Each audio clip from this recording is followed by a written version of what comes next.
예, 반갑습니다. 이제 오늘부터 또 25년 아리오바우 신앙 포럼 마지막 지혜문학 강의 잠언서를 시작하도록 하겠습니다. 또 여러분 이렇게 함께해서 반갑습니다. 제가 누군지는 아시죠? 정요한 목사입니다. 오늘 잠언서는 이제 두 번에 걸쳐서 여러분들과 함께 할 터인데 잠언의 위치는 우리가 지금 지혜문학 시가서를 하고 있기 때문에 그 시가서가 5권으로 구성되어 있습니다. 욥기, 시편, 잠언, 전도서, 아가. 그 중에 잠언서를 오늘 여러분들과 함께하는 시간으로 갖도록 하겠습니다. 이 잠언이라고 하는 의미가 무엇이냐라고 할 때 이 단어적 의미는 가르쳐서 훈계하는 말이다라는 뜻을 가지고 있고, 성경적으로는 솔로몬 왕의 경계와 교훈이 담긴 구약 성경, 그것을 잠언이라고 우리는 말합니다. 그럴 때 일반적으로 이 잠언은 잘 알려진 사실이나 명백한 진리를 함축성 있는 문장으로 표현한 것으로 속담보다는 광범위한 것을 의미합니다. 그래서 격언, 금언, 지혜로운 조언, 현자들의 발언, 그런 의미들로 이야기하기도 합니다. 그럴 때 이 잠언서의 전체적 내용은 창조주 하나님을 경외하며 주님의 법, 곧 뜻을 준수하는 지혜자의 길을 걸을 것을 권면하는 내용으로 이어져 있습니다. 그럴 때 이 잠언서를 기록한 신앙적 의미는 하나님의 백성과 자녀들의 정체성을 깨달아 주님의 말씀으로 참 지혜를 추구하는 자가 되어 실현해야 할 신정왕국, 당시 하나님이 통치하는 왕국이라는 입장에서 신정왕국으로 불려졌는데, 곧 하나님 나라의 신앙적인 의로운 삶을 가르치고 훈계해서 순종의 삶을 살도록 일깨우기 위해 쓰여진 것으로 우리가 보고 있습니다. 그럴 때 이 잠언서가 기록된 배경이 뭐냐? 그럴 때 이 이스라엘 왕국이 이제 형성이 되죠. 다윗과 솔로몬 왕조를 통해 이제 통일 국가의 기틀이 마련되면서 국가적으로 풍요해집니다. 그럴 때 이제 이 솔로몬의 고뇌는 뭐였냐면, 하나님의 택한 이스라엘 백성이 국가가 안정되면서 그 경제적 풍요와 안전의 시대에 현실에 안주하는 문제가 발생되기 시작했다라고 하는 거죠. 그래서 세상의 말초적 쾌락에 빠져서 영적 파멸에 이르지 않도록 이스라엘 백성들로 하나님을 경외하며 하나님 중심적인 삶의 지혜를 잃어버리지 말 것을 일깨울 필요성이 있어서 기록하게 된 것이 이 잠언서의 저작 배경으로 봅니다. 이 문제는 이스라엘 백성이 애굽에서 나오면서 가나안 땅을 향해 들어갈 때 모세가 염려했던 것과도 같은 맥락이죠. 신명기에 보면 내가 오늘날 내게 명하는 여호와의 명령과 법도와 규례를 지키지 아니하고 내 하나님 여호와를 잊어버리지 않도록 삼갈지어다. 내가 먹어서 배부르고 아름다운 집을 짓고 거주하게 되며 또 내 소와 양이 번성하며 내 은금이 증식되며 내 소유가 다 풍부하게 될 때에 내 마음이 교만하여 내 하나님 여호와를 잊어버릴까 염려하노라. 이것이 이스라엘 백성이 젖과 꿀이는 가나안 땅에 들어갔을 때 이스라엘 백성의 타락을 염려했던 모습. 이것은 우리 한국교회도 과거 일제의 압박, 6.25 그 고난의 시대를 거칠 때의 한국교회 신앙의 모습과 오늘 한국이 이제 10대의 강국 안에 들어가는 경제적 풍요를 누리면서 바라보게 되는 한국교회의 현실, 같은 문제의 맥락에 부딪혀 있습니다. 이런 문제 상황에서 우리가 어떻게 하나님을 경외하는 신앙을 잃어버리지 않을 거냐. 그 내용이 담고 있는 게 이 잠언서의 내용이고, 우리가 이제 늘 성경을 읽으면서 오해하는 것들이 있는데, 성경의 악인, 나쁜 사람, 악한 사람들이 안 믿는 사람이거나 이방인을 이야기하는 것이 아니라 믿는 사람들을 가리킨다고 하는 표현입니다. 믿지만 하나님을 떠난 사람들이 성경에서 악인의 표현이에요. 저는 이것을 이제 종교인과 신앙인으로 구분해서 이야기하고 있는데, 이 잠언서를 보면서 그 내용이 똑같이 반복되고 있습니다. 그 내용은 이제 강의하면서 여러분들이 다시금 이야기를 하겠고, 이 잠언서는 크게 5부분으로 구성되어 있습니다. 1장부터 22장까지는 솔로몬의 잠언인데 이것이 다시 두 부분으로 나눠집니다. 9장까지 제1잠언 모음집, 10장 이후에 2잠언 모음집. 그래서 1장부터 9장까지는 비유적 화법을 통해서 이스라엘 백성들로 지혜를 사모하고 지혜를 추구할 것을 권면하고 10장 이후에는 의인과 악인의 삶과 그 결말을 대조하고 비교하면서 악의 길로 가지 말고 의의 길로 가라. 그러기 위해서는 지혜를 추구하라. 그 이야기를 당부하고 있습니다. 그럴 때 22장 17절부터는 솔로몬의 이야기가 아니라 지혜 있는 자의 말씀으로 성경은 나오죠. 익명의 현자들의 잠언. 그것이 24장까지의 내용이고, 그러면서 25장에 들어가면 히스기야의 신하들이 편집한 솔로몬의 잠언으로 29장까지 연결되는데 그것도 다시 두 부분으로 나눠집니다. 25장부터 27장까지는 비유적 화법을 통한 지혜 추구이며 이 솔로몬의 잠언과 같은 양식으로 둘로 나눠지는데 28장, 29장은 의인과 악인의 삶과 결말을 대조 비교하는. 그래서 앞으로 이 솔로몬의 잠언의 부분들을 보완하는 입장의 내용들이 뒤에 되어 있고 마지막에 30장과 31장 이제 한 장씩만 되는데 그것은 잠언서의 부록으로 봅니다. 그래서 아굴의 잠언과 느무엘 왕의 어머니가 훈계한 잠언 그 내용을 해서 총 5파트로 해서 잠언서는 구성되는 것으로 봅니다. 자, 그럴 때 잠언의 저작 연대가 언제냐라고 할 때 우리가 이 솔로몬의 잠언이라는 것 때문에 솔로몬 시대에 쓰여졌을 것이다 라고 보는 것이고, 올 때 솔로몬이 주정 970년에서 931년 통치했고 잠언을 시작하면서 다윗의 아들 이스라엘 왕 솔로몬의 잠언이다 그런 선언으로 이야기하고 있습니다. 아까 잠시 이야기했지만 통일 국가의 기틀을 잡게 되면서 하나님이 통치하는 신정 국가로서의 백성들의 올바른 신앙적 삶의 정체성을 어떻게 하면 세워줄 수 있을 것이냐라는 입장에서 잠언서가 기록되게 된 것이고, 그 다음에 이 솔로몬의 잠언을 보완하게 된 히스기야 시대는 주전 715년에서 686년 약 200년 후가 되겠죠. 25장째는 이것도 솔로몬의 잠언이요 유다왕 히스기야의 신하들이 편집한 것이라 말하고 있습니다. 그럼 이 히스기야 시대에 어떤 사회적 상황이 있었냐라 할 때 주전 722년 북이스라엘의 멸망을 지켜본 종교개혁가였던 히스기야 왕이 북이스라엘 하나님의 택한 백성이라고 하는 북이스라엘의 멸망을 목도했습니다. 그럴 때 이 남유다가 어떻게 북이스라엘과 같은 길을 가지 않을 것인가라고 하는 그런 고뇌의 기도를 할 수밖에 없었고, 그래서 남유다의 정치 경제적 부흥의 시도와 또 신앙적으로 온전한 하나님의 백성들로의 삶으로 이끄는 신정국가로서의 신앙적 회복을 위해서 이 솔로몬의 잠언 부분을 보완하고 재편집하는 그런 일을 했던 것으로 보입니다. 그럴 때 그 히스기야 신하들은 열왕기상 18장 18절에 서기관 셈나와 아사비 아들 사관 요아라 하는 이름이 나오는데 그들이 아마 이 부분들을 정리했던 것으로 추정하고 있습니다. 그래서 오늘 솔로몬의 잠언은 아까 말한 것처럼 크게 두 부분으로 나눠진다 그랬죠. 제1잠언 모음집과 제2잠언 모음집인데 오늘은 제1잠언 모음집까지의 내용만 다루도록 하겠습니다. 이 1장부터 9장까지 내용만 우리가 이해하면 나머지 내용은 사실 이 내용의 거의 반복이다 또 보완이다 그렇게 보시면 됩니다. 그래서 1장 1절부터 7절까지는 솔로몬 잠언의 표제 또 목적, 주제, 왜 이 잠언을 기록하게 되었는지, 그리고 1장 8절부터 9장 18절까지는 솔로몬 잠언의 15가지 교훈, 그 잠언을 15가지 내용들로 교훈으로 담고 있다고 하는 겁니다. 그럴 때 솔로몬 잠언의 머릿말, 그 표제와 주제는 다윗의 아들 이스라엘 왕 솔로몬의 잠언이다. 이 잠언서를 기록한 사람이 누구냐라고 하는 것, 그 선언을 하고 있고, 그럴 때 이 솔로몬 잠언의 주제를 1장 7절에는 여호와를 경외하는 것이 지식의 근본이언을 미련한 자는 지혜와 훈계를 멸시하느니라. 결국 하나님을 경외하는 사람이 지혜롭다라면 하나님을 경외하지 않는 자를 미련한 자다. 그럴 때 지혜와 훈계, 하나님의 말씀과 경고를 무시한다.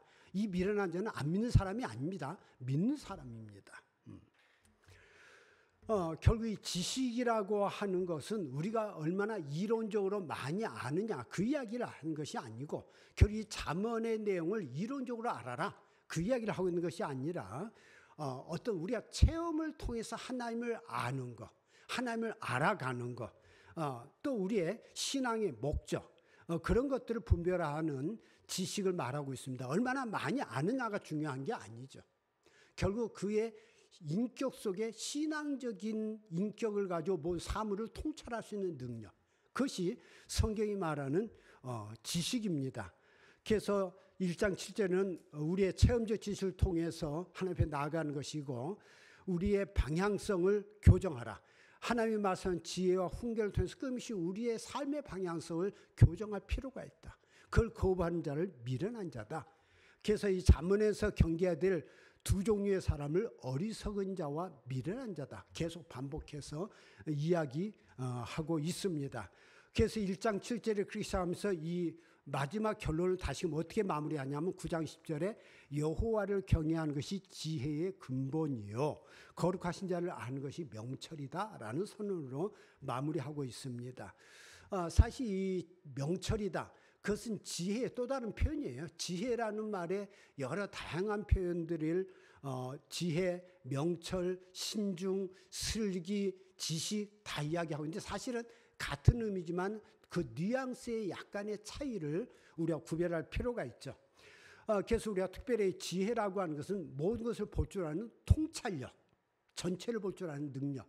그것이 지혜라는 의미의 중요한 한 부분이라면 명철이라고 하는 것은 분별력. 무엇이 옳은지 그른지를 분별할 수 있는 것.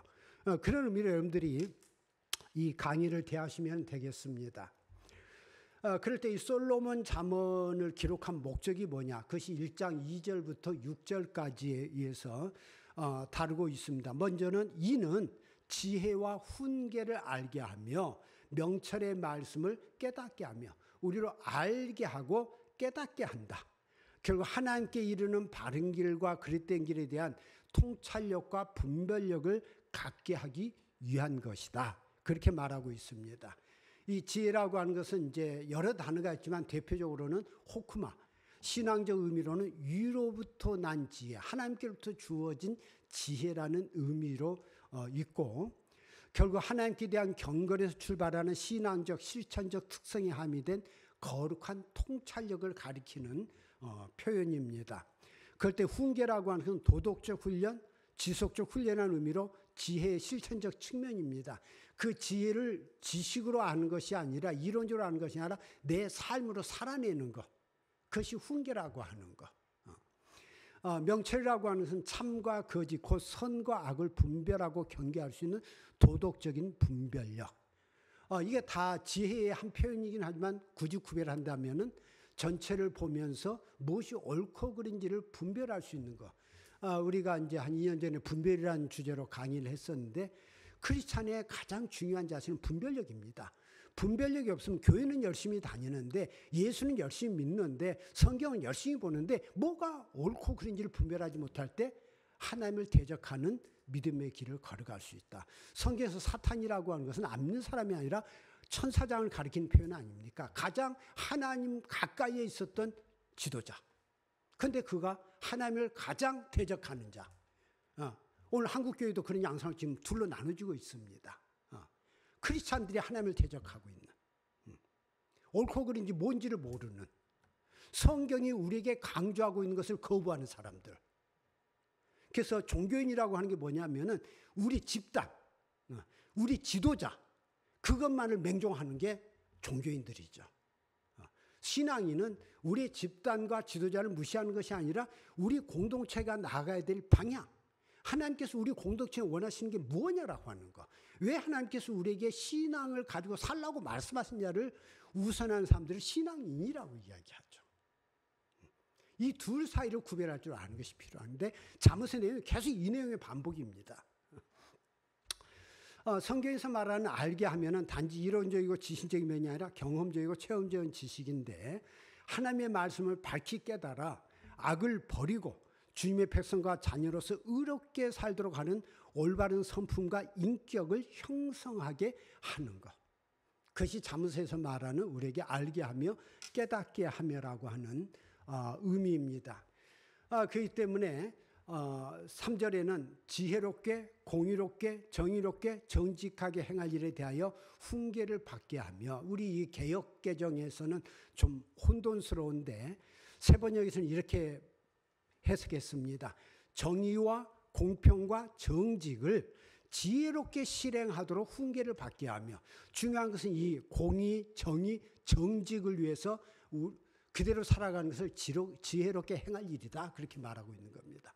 기독교인의 표상, 하나님을 믿는 사람의 표상이 뭐냐? 공의와 정의와 정직을 추구하는 것. 그것이 믿는 사람이다. 공동번역은 이렇게 말하고 있어요. 사람을 깨우쳐 무엇이 옳고 바르며 떳떳한지 헤아리게 하려는 것. 그렇게 번역하고 있습니다. 결국 우리가 실제적인 삶 속에서 우리가 어떻게 살아야 하냐, 내가 믿는 자라면 어떻게 살아야 할 것인가를 생각하게 하는 것. 그것이 잠언서를 쓴 의미고 목적이다, 그렇게 하고 있어요. 그래서 4절에는 어리석은 자를 슬기롭게 하며 젊은 자에게 지식과 근신함을 주기 위한 것이니, 슬기롭게라고 하는 것은 간계를 피하는 능력. 저 사람이 나한테 무슨 의도로 말하고 있는지, 악한 의도인지 선한 의도인지를 분별할 줄 아는 거. 무조건 그 사람 좋은 게 아니고 무슨 의도로 나한테 접근하고 있고 무슨 의도로 나한테 말하고 있는 것인지를 분별하는 거. 그걸 분별하지 못하는 자를 어리석은 자다 말하고 있고, 지식과 근신함, 거기에 따르는 어떤 많은 어떤 암, 그리고 근신이라고 하는 것은 신중한 자세, 삼가할 줄 아는 자세, 그것이 근신입니다. 그래서 근신을 한마디로 말하면 신중한 자세. 어떤 자기 기분 내키는 대로, 자기 성급한 대로, 마음 일어나는 대로 움직이는 것이 아니죠.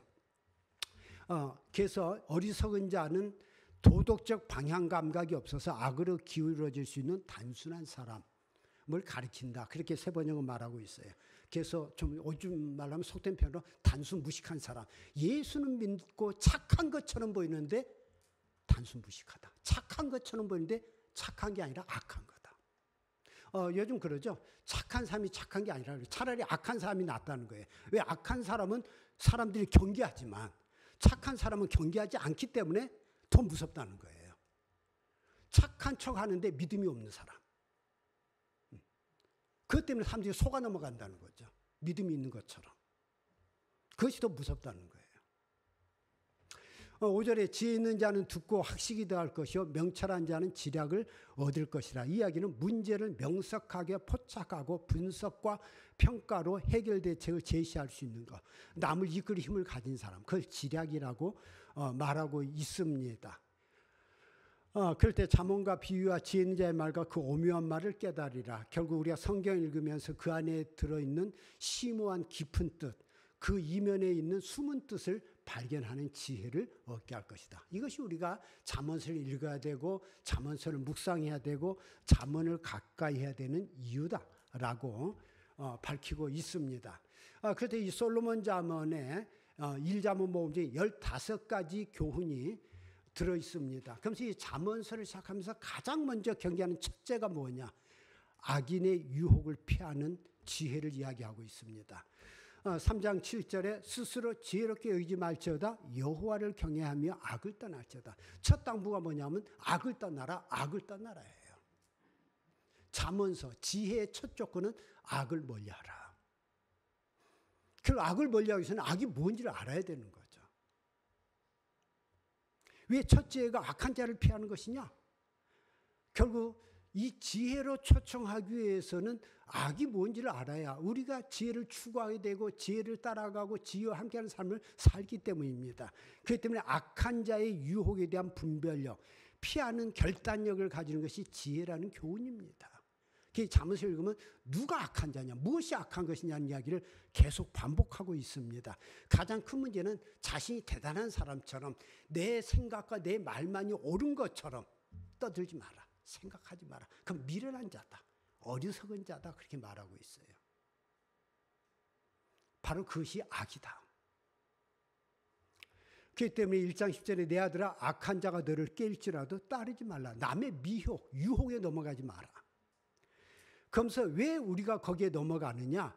이 19절에 이익을 탐하는 모든 자의 길은 다 이러하여 자기 생명을 잃게 하느니라. 이익을 따르기 때문에 악한 자의 말에 걸려 넘어가는 거다. 그렇게 말하고 있습니다. 옆에 이제 설명을 다 하게 되면 시간이 없으니까요. 넘어가도록 하겠습니다. 그런데 여러분들이 이제 이런 관점을 가지고 잠언을 다시 읽으면 눈에 들어오라고 보여집니다. 그럴 때 두 번째 교훈이 뭐냐? 그렇기 때문에 첫째가 악에서 떠나라고 말하고 있고, 둘째는 그렇기 때문에 지혜로 여러분들이 들어와라 당부하고 있습니다. 지혜로의 초청과 두 반응인데, 나의 책망을 듣고 돌이켜라. 그리하면 보라, 내가 나의 영을 너희에게 부어주며 내 말을 너희에게 보이리라. 오늘 우리 장목사님이 성령에 대한 이야기를 하셨지만, 우리가 하나님의 책망을 듣고 돌이킬 때 주님께서 성령을 너에게 주시겠다. 우리가 회개하고 돌이킬 때 성령을 주시겠다. 하나님께서 우리와 함께 하시겠다. 하나님의 말씀을 우리 가운데 간직하게 하겠다. 그렇게 약속하고 있습니다. 그래서 1장 20절에 지혜가 길거리에서 부르며 광장에서 소리 높이며 시끄러운 길목에 소리를 지르며 성문 어귀와 성중에서 그 소리를 바라에 이르되, 이 길거리 광장은 뭐예요? 우리가 살아가는 삶의 일상 현장입니다. 지혜는 멀리 있는 것이 아니라 산속에 들어가야 되는 것이 아니라 우리가 살아가는 삶의 현장에서 늘 대할 수 있는 게 지혜다라는 이야기를 하고 있습니다. 결국 내가 함께하는 사람들, 내가 대화하는 가운데서 지혜의 음성을 들으라는 겁니다. 우리가 특별히 연구해야 된다거나 따로 어디 가서 심오한 것에 앉아 있어야 되는 것이 아니라 우리 일상의 삶의 현장 속에 지혜는 끊임없이 흘러넘친다는 겁니다. 그것을 분별할 줄 알고 들을 줄 알라. 그 지혜에 응답해라. 그렇게 초청하고 있습니다. 그런데 두 가지 반응이 나온다는 거예요. 32절에 어리석은 자의 태보는 자기를 줄이며 미련한 자의 안일. 어리석은 자와 미련한 자는 그걸 볼 줄도 들을 줄도 모른다는 거죠. 자기 소리만 떠든다는 거죠. 자기 이야기만 한다는 거예요. 남의 말 듣지 않는다는 거예요. 자기만이 옳고 자기만이 특별하고, 그들은 태보와 안일에 빠진 자기를 멸망시키는 자다. 33절에 그러나 오직 내 말을 듣는 자는 평안히 살며 재앙의 두려움이 없이 안전하리라. 그렇게 말하고 있습니다. 그럴 때 너희 어리석은 자들은 어리석음을 좋아하며 거만한 자들은 거만을 기뻐하며 미련한 자들은 지식을 미워하니 어느 때까지 하겠느냐. 그들의 어리석음은 다른 사람의 소리를 들을 줄 모르는 것, 그렇게 경고하고 있고, 셋째로는 지혜를 가면 추구하는 자세가 무엇이어야 되느냐. 2장 1절부터 나와 있는데 2장 2절에는 너의 귀를 지혜에 기울이며, 우리가 경청한다 그러죠. 그냥 그 사람 하는 말 한 귀로 듣고 한 귀로 흘리는 것이 아니라 귀를 기울이라는 것을 다른 표현으로 보니까 내 마음을 명철에 두며 우리의 마음을 기울인다는 거죠. 저 무슨 의미로 저 이야기를 하는 거지? 왜 저런 말을 하는 것이지? 그것이 우리의 귀를 기울이고 우리 마음을 명철에 두는 거죠. 그럴 때 거기에 대한 관심을 뭘로 비유하냐면 은을 구하는 같이 그것을 구하며 감춰진 보배를 찾는 같이 그것을 찾으며, 마치 그 사람 말에서 우리가 어떤 유락천금하면 우리 눈이 번쩍 뜨이는 것처럼 뭔가 내 인생에 있어서 가장 귀한 것을 얻을 수 있는 시간이라고 하는 자세로 그 지혜에 관심을 가지라고 이야기하고 있습니다. 그럴 때 그 지혜는 하나님께서 지혜를 주신다라고 말하고 있고, 그 영적 신앙적 유익을 2장 5절에는 여호와 경외하기를 깨달으며 하나님을 알게 될 것이다. 지혜를 추구할 때 하나님을 알 것이다. 하나님을 어떻게 섬겨야 되는지를 알게 된다. 그리고 우리 2장 7절 때는 정직한 자를 위하여 안전한 길을 예비하시다. 우리가 정직한 길을 추구하게 된다. 악한 길을 추구할 수 없다는 거죠. 그것은 하나님께서 정의의 길을 보호하시며 성도들의 길을 보존하려 하시기 때문에 하나님의 말씀을 붙잡는 자들에게 하나님은 지키시고 보호하신다. 그렇기 때문에 윤리적 인격적 유익을 그럴 때 그들에게 공의와 정의와 정직, 곧 선한 길을 깨닫게 할 것이다. 그리고 미혹에서의 구원할 것을 말하고 있습니다. 악한 자의 길과 폐역을 말하는 자에게서 건져내리라. 또 너를 음녀에게서 말을 호리는 이방 계집에게서 구원하리라. 여기서 이제 음녀라고 하는 것은 단순히 어떤 성적인 것만을 말하고 있는 것이 아니라 성적인 표현과 함께 영적으로 우리를 미혹하는 자, 거짓 선지자, 거짓 목사, 거짓 신앙인들의 말이 분별할 수 있는 능력을 갖게 해줄 것이다. 예수 믿다고 다 예수 믿는 게 아니고 이 사람이 거짓말을 하고 있는 것인지 내 영혼을 파멸시키기 위해서 아니면 내 영혼을 살리고자 하는 것인지를 분별하는 능력을 가지게 된다.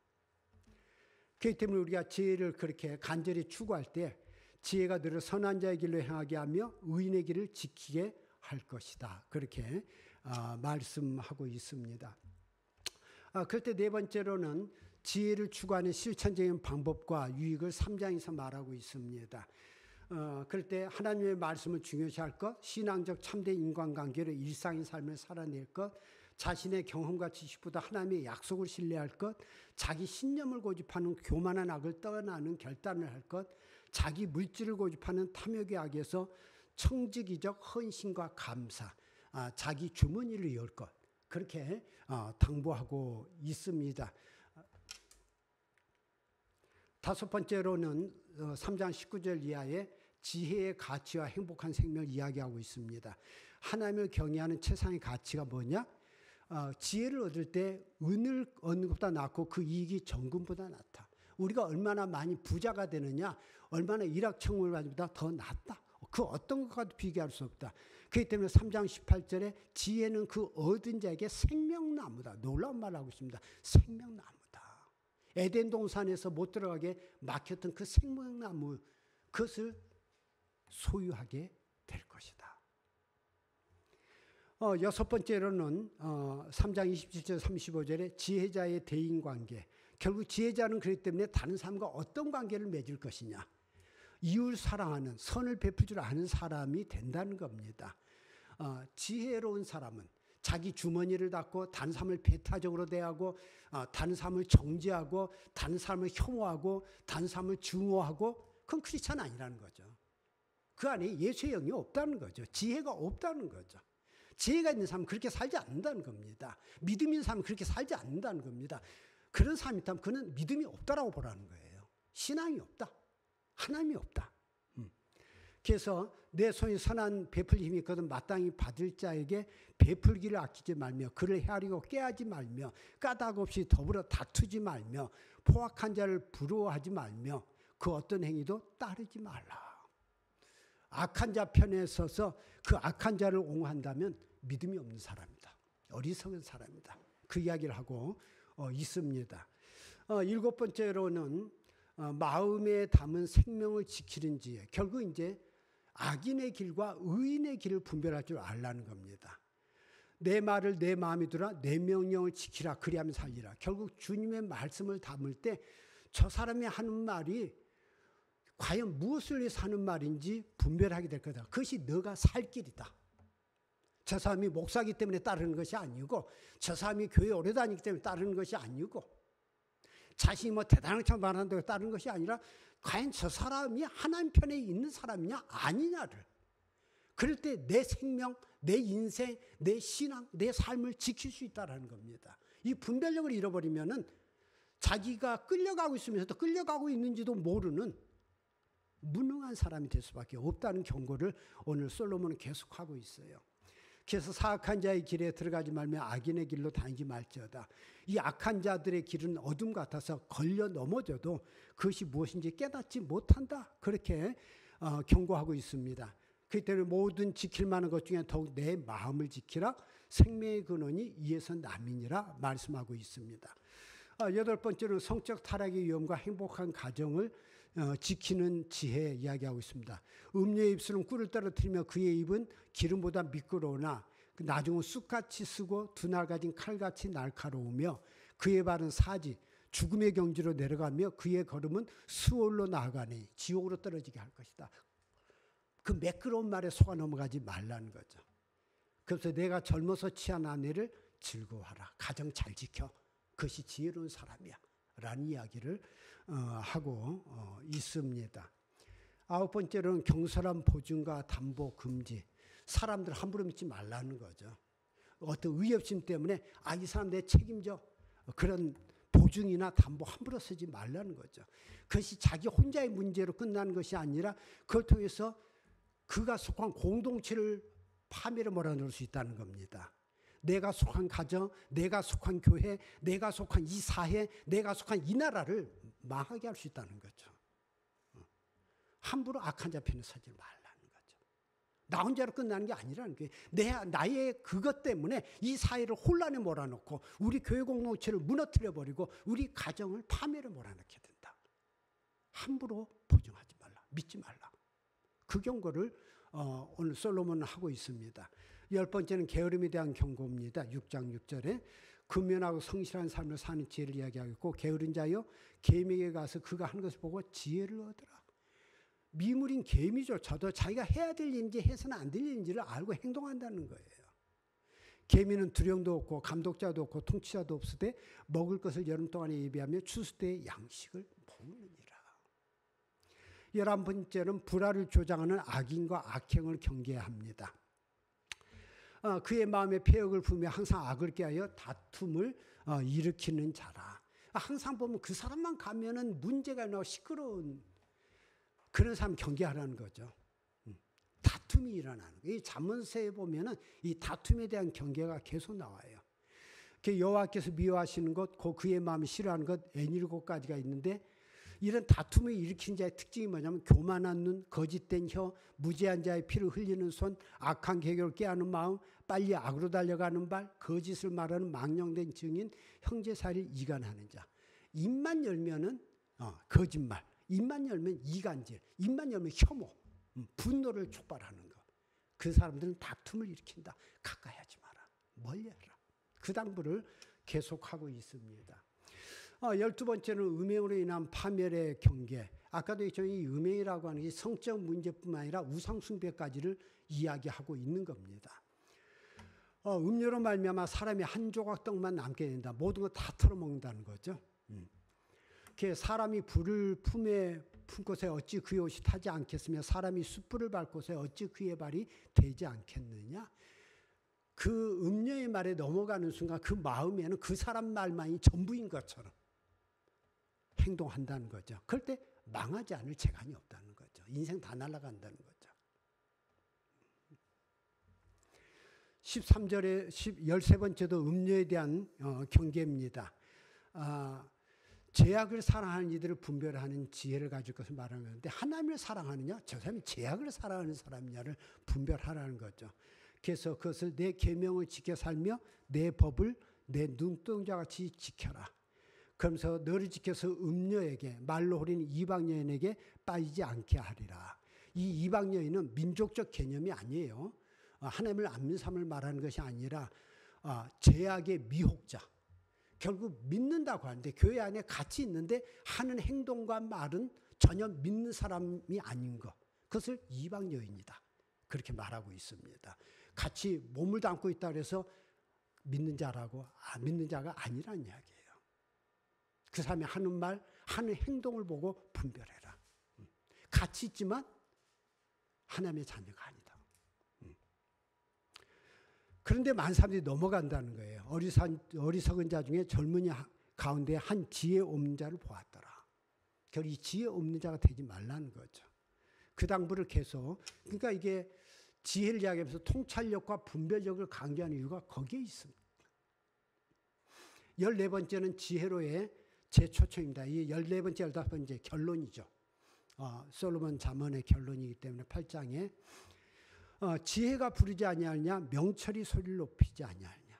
끊임없이 하나님은 우리를 지혜를 통해서 우리가 분별력 있고 통찰력을 가지고 건강한 신앙으로 살아가기를 원해서 우리 곁에서 늘 부르고 있는데 왜 듣지 않느냐. 그 이야기를 하고 있습니다.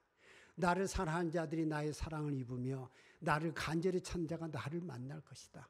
여호와께서 그 조화의 시작 곧 태초에 일하시기 전에 나를 가지셨으며 나를 얻는 자는 생명을 얻고 여호와께 은총을 얻을 것입니다. 그러나 나를 잃는 자는 자기 영혼을 해하는 자라.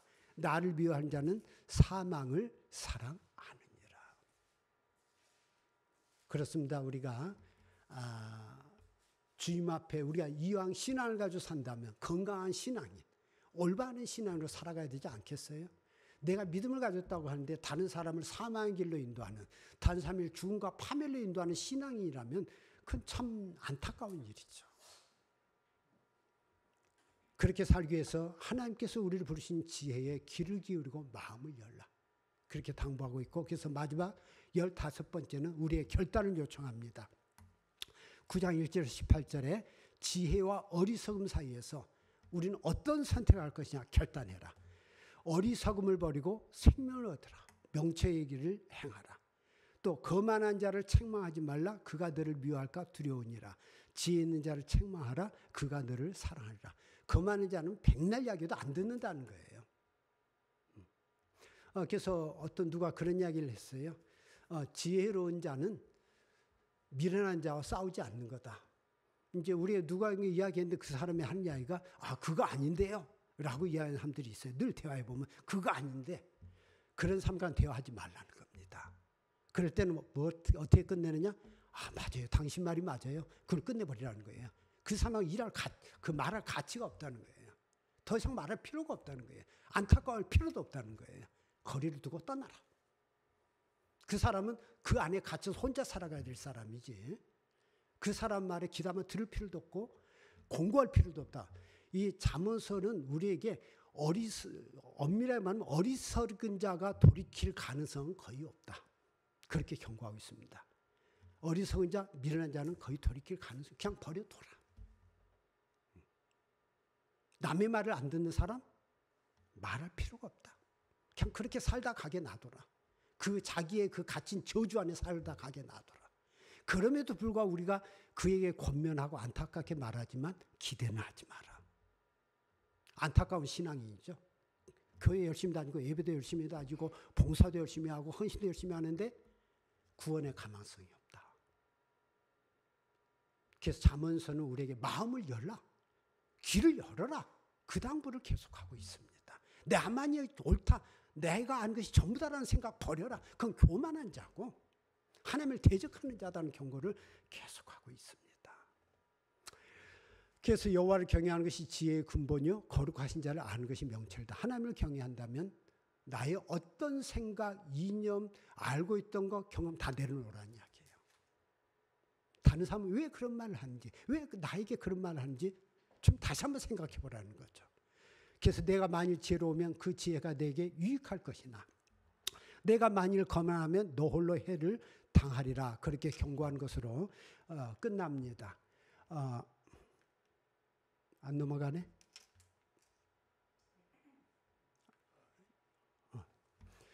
오늘 일자문 모음집을 마무리하면서 스스로 지혜롭게 여기지 말라. 결국 자기 안에 갇히지 말라는 이야기죠. 여호와를 경외하라. 악을 떠날 자다. 악이 뭐냐? 나쁜 행동이 아니라 하나님과 그 훈계를 거부하는 것이 악이다. 남의 말 안 듣는 것이 악이다. 그렇게 하고 말하고 있고, 하나님을 경외하는 것은 악을 미워하는 것이라. 나는 교만과 거만과 악한 행실과 패역한 입을 미워하느니라. 그 입에서 어떤 말들이 나오느냐? 증오, 혐오, 분노만 내뱉는 사람, 하나님 경외하는 사람은 아니라는 거죠. 믿는 사람은 그렇게 살지 않는다는 거죠. 예수를 믿는다면 그렇게 살 수 없다는 거죠. 그것 가지고 빨리 분별해라. 지혜는 사리 판단의 통찰력을 가진 악의 유혹에 대한 분별력과 피하는 결단력이라는 이야기를 오늘 솔로몬은 1장부터 9장까지 이야기하고 있고, 악한 자가 살아가는 방식을 본받지 말라는 거고, 악행과 음행을 멀리하라. 이것이 두 가지 이야기하고 있습니다. 악행과 음행을 멀리하라. 이것이 잠언의 1잠언 모음집에서 중요 강조점입니다. 그러면서 어리석은 자는 외부 영향에 민감하게 반응하여 미혹되기 쉬운 사람들로서 도덕적 방향 감각이 없어서 악으로 기울일 수 있는 단순 무식한 사람. 미련한 자는 이해력이 부족하고 고집이 세어 다른 사람의 충고를 멸시하며 자신의 나쁜 생각과 마음 때문에 잘못된 길에서 돌이킬 줄 모르는 도덕적 결함이 있는 사람. 이 어리석은 자와 미련한 자를 경계하라. 이것이 잠언서의 중요한 내용이고, 지혜로운 자는 어떤 사람이냐? 지혜 있는 자, 정직한 자, 겸손한 자, 의인의 길을 추구하고 선한 자의 길을 추구하는 자. 제가 늘 이야기했던 신앙인, 하나님의 말씀을 뜬금없이 살고자 하는 자가 지혜로운 자고, 미련한 자는 지혜 없는 자. 그래서 입만 열면 거짓말하는 자, 교만한 자, 악인의 길을 추구하고 패역한 자, 늘 누군가를 이간질하고 입만 열면은 악한 말이 쏟아져 나오는, 누군가를 증오하고 혐오하는 발언을 계속하는 자. 믿는다고 하면서도 하나님을 경외하지 않는 이들과 종교 지도자들로서 하나님의 지혜와 훈계를 멸시하고 애곡하며 살아가는 종교인들을 가리키고, 대체로 교회 생활은 열심히 하지만 배타적인 신앙과 윤리로 살아가는 사람들, 이들을 가리켜 미련한 자라고 이야기합니다. 이들이 겉으로 보면 열심히 신앙생활 잘하는 것처럼 보여요. 오늘 여러분들과 함께 솔로몬 자문의 제1자문 모음집 내용을 다뤄보았습니다. 우리 다음 주에는 남은 제2자문 모음집, 또 익명의 현자들의 자문, 히스기야 신하들이 편집한 솔로몬의 자문, 아굴의 자문, 또 느무엘 왕의 어머니가 훈계한 자문을 통해서 남의 자문 내용을 살펴보도록 하겠습니다. 오늘 수고하셨습니다.